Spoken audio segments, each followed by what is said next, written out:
শ্রী শ্রী রামকৃষ্ণ কথামৃত প্রসঙ্গ, বিভিন্ন উপাসনা ও উপাসক, স্বামী গুরু মহারাজজি, পুনরাবৃত্তি। প্রবর্তক ভক্ত কীরকম?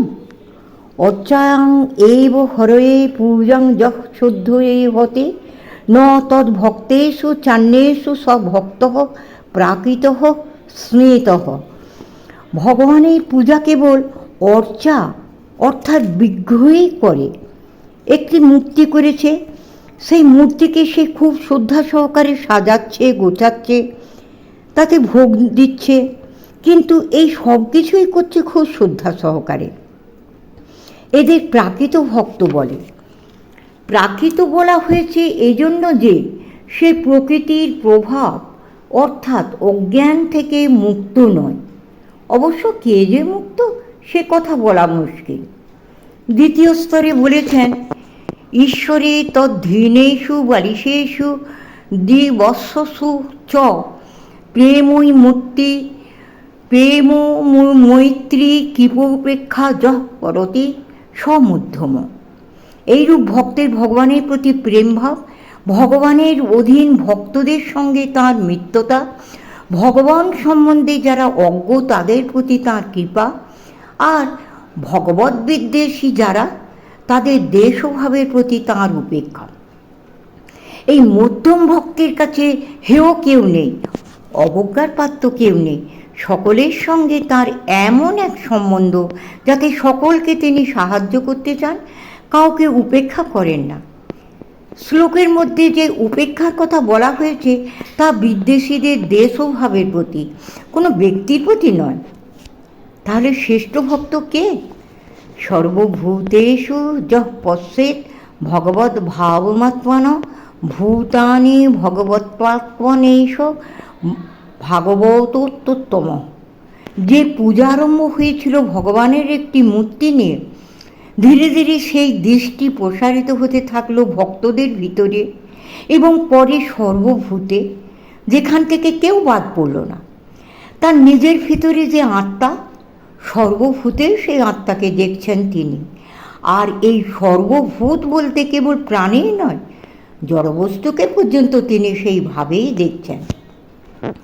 শ্রেষ্ঠ ভক্তির লক্ষণ সম্বন্ধে ভাগবত আরও বলেছেন, খং বায়ুমগ্নিং সলিলং মহিঞ্চ জ্যোতিং শি সত্তানি দিশ দ্রুমাদিন শরিত সমুদ্রাংশ্চ হরেহে শরীরং যৎকিঞ্চ ভূতং প্রণমেদন্যন্যঃ। সব জায়গায় তিনি ভগবানের সত্তা দেখেন, সবই ভগবানের শরীর দেখেন। তিনি দেখেন শরীর আর শরীরই যেমন অভিন্ন, সেই রকম জগৎ আর ভগবানও অভিন্ন। এই হলো শ্রেষ্ঠ ভক্তের লক্ষণ। বিচার করে নয়, ভক্তির ভিতর দিয়ে গিয়েছেন তিনি এবং যেতে যেতে এমন জায়গায় পৌঁছেছেন যেখানে ঈশ্বর ছাড়া কিছুই দেখছেন না।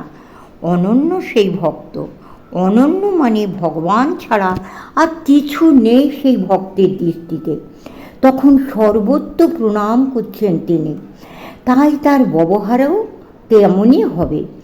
ওই বিগ্রহের সঙ্গে যেমন শ্রদ্ধাপূর্ণ ব্যবহার তার ছিল, জগতের প্রতিটি অণু পরমাণুর সঙ্গে তার সেই রকম ব্যবহার হবে। এই হলো শ্রেষ্ঠ ভক্তের লক্ষণ। শ্রেষ্ঠ ভক্তের লক্ষণ দেখে যদি আমরা বিগ্রহ পূজককে অবজ্ঞার দৃষ্টিতে দেখি, তাহলে আমাদের নিজেদের এগোবার পথই বন্ধ করে দিলাম, সঙ্গে সঙ্গে অপরের এগোবার পথও রাখলাম না। সিঁড়ির সবচেয়ে নিচু ধাপ যেটি, সেটিতে যদি আমি পা দিতে সংকোচ বোধ করি কারণ সেটি খুব নিচে, তাহলে ছাদে ওঠা কি আমার কোনোদিন সম্ভব হবে? এ হলো নিতান্ত শিশুসুলভ মনোবৃত্তি।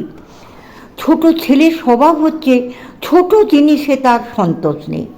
দাদার জুতোটা, বাবার জুতোটা পায়ে দিয়ে চলতেই তার ভালো লাগে। সে জানে না যে সে এখনও ওই জুতো পরবার উপযুক্ত হয়নি। আমাদেরও ঠিক ওইরূপ শিশু সুলভ ভাব, যা আমরা গ্রহণ করতে পারি, যা আমাদের পক্ষে উপযোগী, তাকে উপেক্ষা করে যা ধরতে পারি না, এমন জিনিসের প্রতি আমাদের আকর্ষণ। সোজাসুজি শেষ ধাপে লাফিয়ে ওঠা যায় না, উঠতে হলে আস্তে আস্তে এক ধাপ করে এগোতে হবে। প্রতীক ও পথ।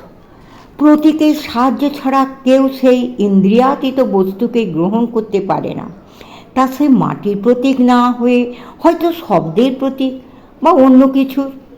কিন্তু শব্দ প্রতীকও তো প্রতীক ছাড়া কিছু না। প্রতীকও বস্তু নয়, তবু বস্তু লাভ করতে হলে প্রতীকের সাহায্যে এগিয়ে যেতে হবে। সুতরাং যাকে আমরা বলছি নিম্ন স্তরের উপাসনা, তাও বাস্তবিক পক্ষে উপেক্ষার নয়, কেননা সেই উপাসনাও কিছু না কিছু লোককে এগিয়ে যেতে সাহায্য করছে। সমাপ্ত।